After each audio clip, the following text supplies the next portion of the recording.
Assalaamu calaykum saaxiibayaal daawadayaal ku soo dhowaada barnaamij kaloo cusub oo idiin soo tabiyo kanaalka Aqoon TV. Magacaygu waa Cabdifataax Abduqaadir. Gabar u dhalatay waddanka Mareykanka ayaa waxa ay aad u jeceshahay cunista isbuunyada laga sameeyo firaashyada.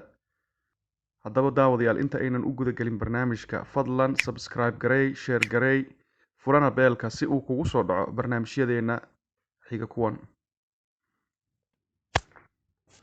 Jennifer waa gabar 26 jir ah una dhalatay waddanka Mareykanka.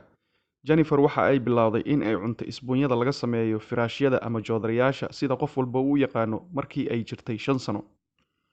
Jennifer oo iyadu la daalaa dhacaysa cunista isbuunyada ayaa waxa ay maalintii cuntaa in u dhiganta hal cag ama square feet oo isbuunyo ah, taasoo lagaga qiyaas qaadan karo sidii qof cunay hal waslad oo hilib ah. Jennifer ayaa iyadu ku quraacatay oo cuntay firaashkii ay ku seexanaysay, oo hadda waxa ay si dhuumaalaysi ah u goosataa maalinba in firaashka hooyadeed iyo kii walaalkeed.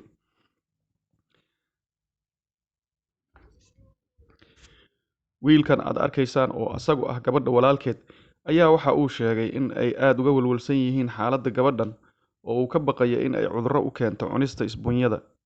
Daba dhakhaatiirta gabadhan ayaa iyagu waxa ay sheegeen in gabadhan uu khatar galayo caafimaadkeeda haddii ay sii waddo cunista isbuunyada, taasoo ay uga digeen in cawaaqib xumo ay u keeni karto haddii aysan joojin.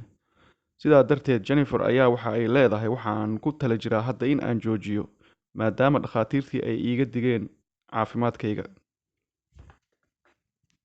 Haddaba daawade wixii fikrad ah noogu soo gudbi qaybta commentska. Fadlan share garey lana wadaag saaxiibada barnaamijkan. Hana hilmaamin in aad subscribe gareyso oo aad furato beelka.